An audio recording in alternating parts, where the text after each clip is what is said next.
Hi Cancer! Welcome po sa ating channel at ito ay inyong Daily Gabay Tarot Reading for December 20, 2024. Please be reminded kung naka-resonate kayo, comment down. Kung hindi kayo naka-resonate, ibigay niyo po sa iba kasi general reading po ito. This is for you Cancer ngayong December 20, 2024.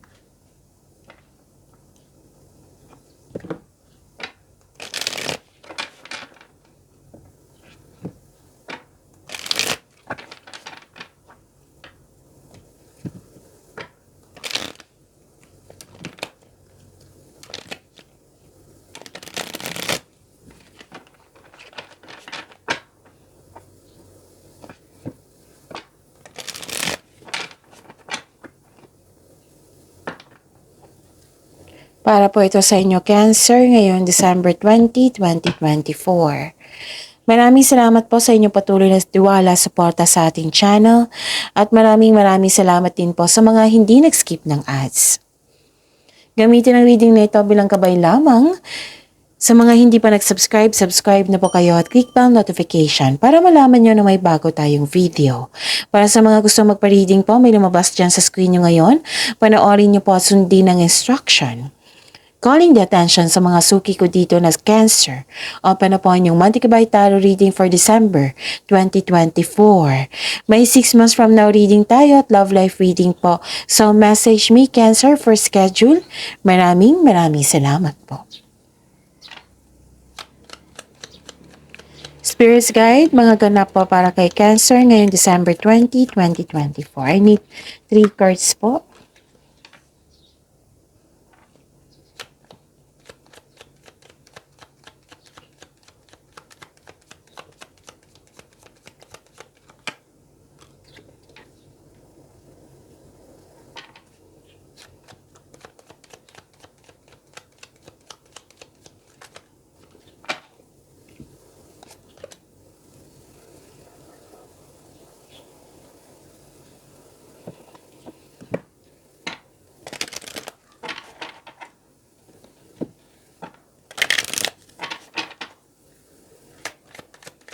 Spirits Guide, mga mensahe pa para kay Cancer ngayong December 20, 2024.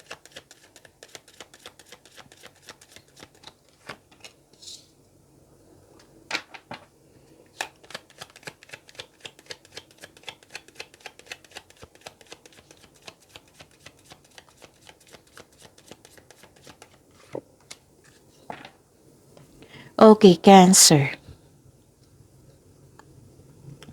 Ngayong December 20, 2024. Mag-ingat kayo kasi may tao ditong tuso, mandaraya, sinungaling. Pwedeng, pwedeng rivalry or competition. Pwedeng may concern sa third party. Pwedeng may taong tuto sa iyo. Pwedeng may nagsinungaling sa iyo. May temptation din akong nakikita dito. At naguguluhan ka ng dahil sa kanyang mga ginagawa. Cancer. At saka mag-ingat talaga kayo kasi may nakita ko ditong naninira sa iyo. Okay? Nang siyang dahilan na worried kayo or nagkaroon kayo ng anxiety or na-stress kayo ng dahil sa mga ginagawa niya. Pwede din na hindi yan kundi may nakita ko ditong loss of connection sa isang tao or loss of things. Okay? Pwede din may naalala kayo na na-miss nyo ang opportunity. Pwede din na nagkaroon ng loss of things. Like for example, yung money, yung lagi kong in-example, yung money, pwedeng nawala, kinuha, ninakaw, na-damage, or nagasta. So baka mapagasta kayo ngayong araw na ito, pag-isipan ng mabuti. Don't worry kasi nakikita ko naman dito na may nagbigay ng suporta sa iyo, Cancer. Na ang siyang dahilan na motivate kayo na yung naging okay kayo. Na-inspired kayo ulit. Kasi nagbigay ito ng suporta sa iyo at wisdom message.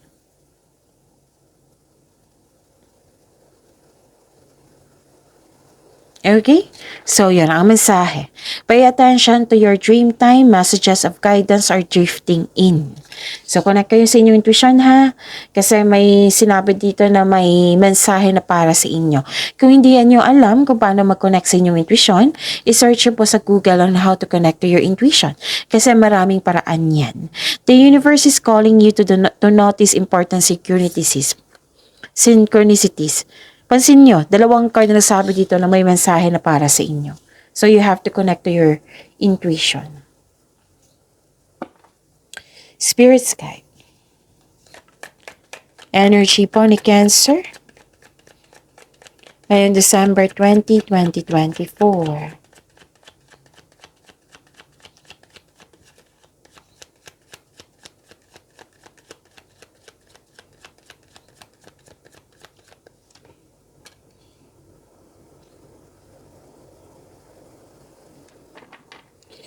And the clarification of this card po.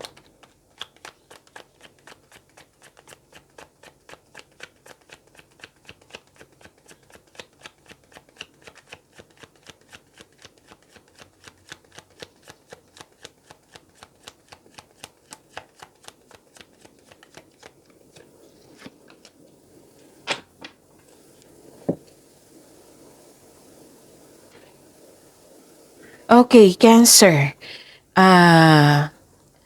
Napanood nyo na ba yung 2025 tarot reading nyo po? Oo, available na po noong December 16, 2024. At yung December 17, may weekly gabay tarot reading kayo na nakafocus sa inyong career and money. So, dalawang video na po yung panoorin nyo po yung 2025 tarot reading for Cancer at saka yung weekly gabay tarot reading ni Cancer. So, hanapin nyo po sa channel natin. Na-upload yun nung December 16 at December 17, 2024. So, panoorin nyo po kung gusto nyo po. Kung may narinig kayo o may nakita kayong repeating message, meaning to say pinupush ng cards nyo yan kasi ang ilan sa inyo hindi pa binigyan ng atensyon. Na kung maaari din po, bigyan na po ng solusyon at aksyon. Remember, Cancer, at the end of the day, alam mo na ikaw lang taong may kakayahan at responsable na gumawa ng sarili mong katotohanan at kinabukasan. So, ano yung energy mo, Cancer? Okay. Nakikita ko dito na nagkaroon po ng may ma-end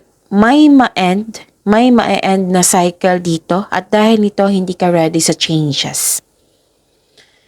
Pwede din na, okay, kung gagawa po daw kayo ng plano, siguraduhin karapat-dapat ba, siguraduhin konkretong plano.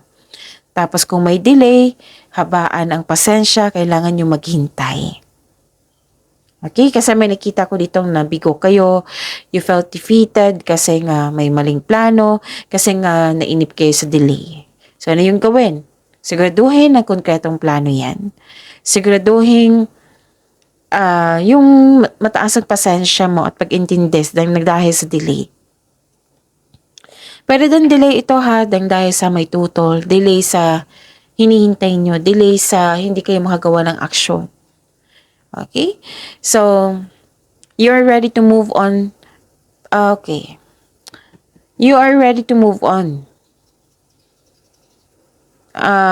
Pero may blockages or you don't feel you are deserving of success. May successful completion kasi ako nakikita dito. And ang sabi ng card dito, deserve nyo po daw itong success na ito. Pwede din may na-miss kayong opportunity na nalungkot kayo. So kung may dumating na opportunity sa inyo dyan, pag-isipan niya talaga ng mabuti, baka mawala yan. So don't hesitate too long. Pag-isipan ng mabuti. Kailangan ng pagbalanse kasi nakikita ko dito nagkaroon ng unfair treatment or disbalance sa inyong emotion. Pwede din disbalance sa kaperahan. Pwede din nag-struggle ka sa changes dahil nag-look back kayo sa nakaraan. So, ang sabi ng card dito, the advice is try to look at what you need now. Live in the present para sa better outcome nyo. Para sa may better outcome kayo sa future. Yun. And please know, Cancer, that you are divinely guided. So, kailangan mo mag-seek ng balance and create a calm atmosphere. You are guided to find peace po. Spirit's guide, career and money po ni Cancer ngayong December 20, 2024.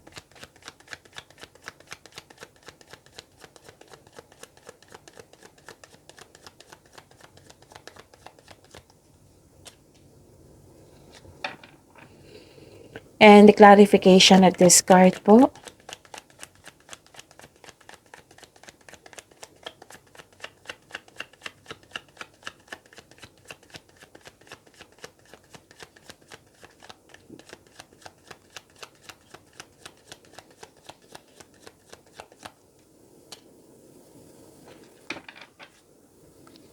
Okay. Be ready kasi nakita ko dito na sobrang busy mo. Gamit na gamit yung skill mo. At, this is good kasi na-adapt mo na yung pagbabako. Granted yung manifestation mo, oh. Cancer, granted yung manifestation mo, may parating na blessings. Okay? So, gamitin mo itong opportunity na ito, itong blessings na ito with clear intention. You're a very talented person, lahat gagawin para makuha ang gusto mo. Another card na nagsabi dito na you are divinely guided. With the divine assistance, all things are possible. You can make your imagination real. So, use your inherent skills to create opportunity po. Kung may balak kayong mag-start ng business, now is the time. Know your worth when negotiating for a raise ng allowance or sweldo or kita or contract. Yes, may signing of contract ako nakikita dito. So you can make your imagination real. You are divinely guided po. Nakikita ko dito na ang pag-aalaga mo sa kaperahan at sa buhay karera. You're building stability.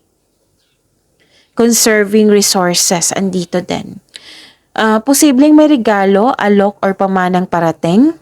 Nakikita ko dito yung binavalue mo ang pera at hindi ka madamot at the same time. Yes, financial stability. Again, financial stability nakikita ko dito. So, may mensahe dito na ang iyong pag-ugali po, pagkakaroon ng disiplina sa inyong kaperahan, yung pagtitipid, ingat na ingat yung naipon nyo, this will lead you to have a financial abundance and personal growth. Yayaman kayo niyan.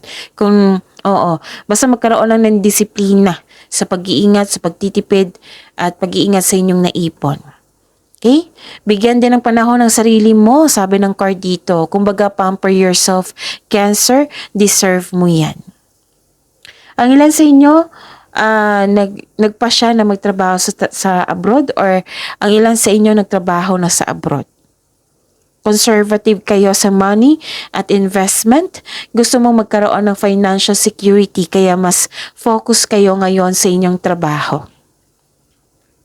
You're saving money for your future or nagkaroon ng specific goal kaya sobrang ingat na ingat mo sa inyong kaperahan. So this card serves as a reminder na be generous since giving to others brings more prosperity into your own life. Okay? Ang ganda. So you're building stability. Spirit's guide, love, life, self-love, partnership, and romance.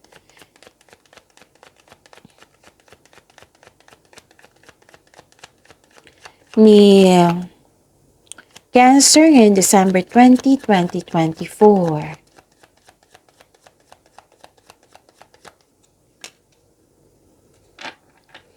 And the clarification of this card po.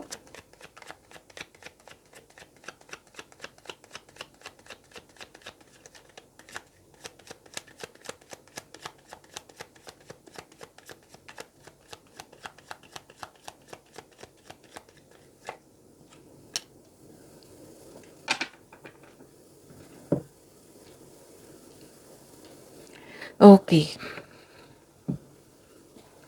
Maraming salamat po sa patuloy na tiwala, suporta sa ating channel.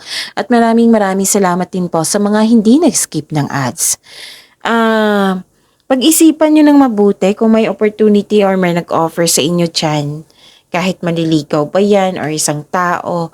Basta pag-isipan nyo ng mabuti kasi nakikita ko dito na nagsisisi kayo kung bakit nyo tinanggap. Okay? Huwag nyo i-grab agad. Pag-isipan ng mabuti. Okay? So, kasi nakikita ko dito nagsisisi na bad mood kayo. Or may yung nag-change. Oo. Refusal to change to eh. Yung hindi nyo nagustuhan yung pagbabago. Gusto mo yung nakaraan. Kailangan dito ng willing sa pag-move on from the past para bumukas yung new doors for you. Okay, so may nagbago. May nagbago na nahihirapan kayo sa pagtanggap. Or na-bad trip kayo kasi nagbago. Pwede yung pagbabago sa trato to. Pagbabago sa pag-uugali. So yan. Kung may opportunity kung may nag-offer sa inyo dyan, kung may nag-approach sa inyo dyan, pag-isipan ng mabuti kung karapat-dapat pang tanggapin. Yan yung sabi ng card dito. At nakikita ko rin dito na may selos. May selos, insecure, self-centered na tao. May tao dito na hindi binigyan ng halaga. Hindi nagbigay ng halaga. Yan yung concern. So, may nagselos or naiinggit sa iyo. So, this card may be asking you na mag-open up ka sa taong may issue sa iyo without worrying about being rejected or judged. May sabing card niyo po dito. Pwede din nagkaroon kayo ng emotional distance dito. Yung sabi ko dito sa oracle card niyo na may loss of connection, yung hindi kayo nag-usap, nang dahil sa selos, may pagdududa dito eh. Suspicion, emotional distance. Okay. May sabi ang card niyo po dito kung may tao po sa buhay niyo who has proven themselves na untrustworthy sila. Again, kung may tao sa buhay mo who has proven themselves na untrustworthy sila, hindi sila mapagkatiwalaan. So, better to have a healthy disconnection. Pero at the end of the day, kayo naman po yung masusunod eh. Pag-isipan nyo ng mabuti yan. Okay? So, may dalawang card na po nagsabi dito na may concern kayo sa isang tao na selos, inggit, self-centered, hindi nagbigay ng halaga. Kailangan ng pag-uusap dito. Pero kung paulit-ulit na ito, baka kailangan ng pag-isipan niya ng mabuti. Kasi nakita ko dito, nahihirapan ka sa kanyang pag-uugali, sa kanyang mga trato.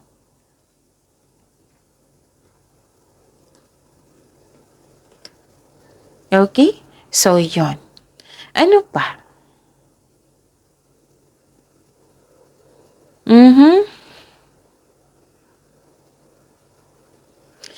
Nakikita ko dito na nagkaroon po ng...